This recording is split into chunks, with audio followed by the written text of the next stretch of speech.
Gula darah itu bukan semata karena faktor turunan, tetapi ada gangguan metabolisme di dalam tubuh dan ada unsur degeneratif, unsur penuaan. Gangguan metabolisme itu berarti gangguan pembentukan dan pembongkaran energi di dalam tubuh, itu terganggu sinyalnya. Jika ada satu dari bapak ibu kita punya gula, diabetes, terus anaknya ada 7 orang, apakah tujuh-tujuhnya kena diabetes? Ya tentunya tidak.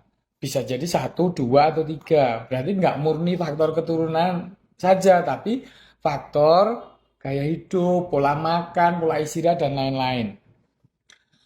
Sebenarnya gula darah itu dipakai sebagai bahan bakar sel-sel tubuh kita untuk bisa bekerja, untuk menghasilkan energi bersama dengan oksigen.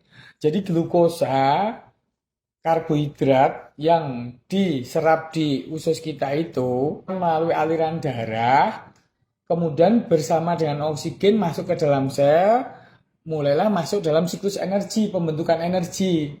Energi itu ya untuk mikir, untuk ngelihat, untuk nulis, untuk ngetik, semua aktivitas tubuh kita menggunakan energi. Tetapi kalau gula darah atau glukosa darahnya ketinggian atau tidak bisa masuk ke dalam rumah sel tersebut, jadi nggak bisa masuk dalam siklus energi, itu akan ditumpuk di aliran darah. Nah itu yang namanya kadar gula darah tinggi.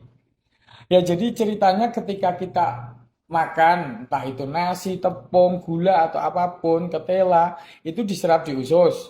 Kemudian oleh yang namanya insulin, insulin itu transporter yang mengangkut glukosa atau gula ke dalam sel-sel tubuh. Nah, insulin itu diproduksi di pankreas, organ kecil di bawah lambung. Ibarat truk bersama dengan sopirnya, insulin itu yang ngangkut gula darah ke seluruh tubuh melalui jalan raya ini yang pembuluh darah kita ini.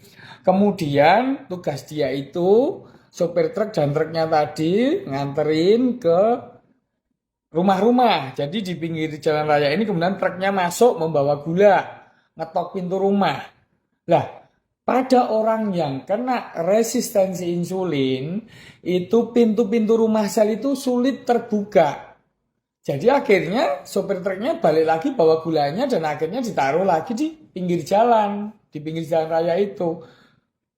Nah, terjadinya kenapa resistensi insulin atau pintu rumah sel susah dibukakan itu karena banyak faktor. Ya, faktor obesitas, faktor daya tahan tubuh turun, mudahnya terjadi peradangan karena kurang tidur, banyak pikiran dan lain-lain itu sangat berpengaruh. Dan juga dari makanan-makanan yang jorok mungkin, berlebihan misalnya kadar gulanya sangat tinggi, itu membuat resistensi insulin. Nah, ketika gula darah yang tinggi tadi ditumpuk di pinggir-pinggir jalan, otomatis jalan raya atau pembuluh darah ini pada pembuluh darah yang kecil atau jalan raya yang kecil, yang sempit itu akan makin menyempit. Kalau pembuluh darah yang dekat jantung, ibu kota, ya nggak akan menyempit karena jalan rayanya lebar-lebar kayak jalan tol. Tapi yang di ujung jari, ujung kaki itu ibarat itu daerah pegunungan atau daerah pesisir kan jalannya sempit-sempit. Ketika gula yang berlebihan itu ditumpuk di pinggir-pinggir jalan, otomatis jalannya makin menyempit. Makanya kenapa tangan suka kebas, kesemutan. Terus kemudian jika lo tidak dikendalikan, makin lama makin menyempit, akhirnya gak ada gangguan aliran darah ke situ dan menimbulkan komplikasi, ya katarak lebih awal, koreng di kaki sulit sembuh karena aliran darah yang ke situ tidak lancar. Jadi ketika ada kuman masuk ke koreng di kaki itu, karena pembuluh darah atau jalannya sempit, sistem kekebalan tubuh atau misalnya ambulan itu nggak bisa masuk ke lokasi infeksi tersebut, mobil polisi nggak bisa masuk, mobil ambulan nggak bisa masuk, mobil pemadam kebakaran nggak bisa masuk. Akhirnya kenapa koreng di kaki bisa menjadi tidak cepat sembuh, bahkan bisa kronis. Jadi ketika orang sudah diketahui punya gula darah, jalan satu-satunya kendalikan. Karena jikalau terkendali, kualitas hidup atau kesehatan tetap baik. Yang mengendalikannya ya dengan 3 hal. Kurangi asupan gula.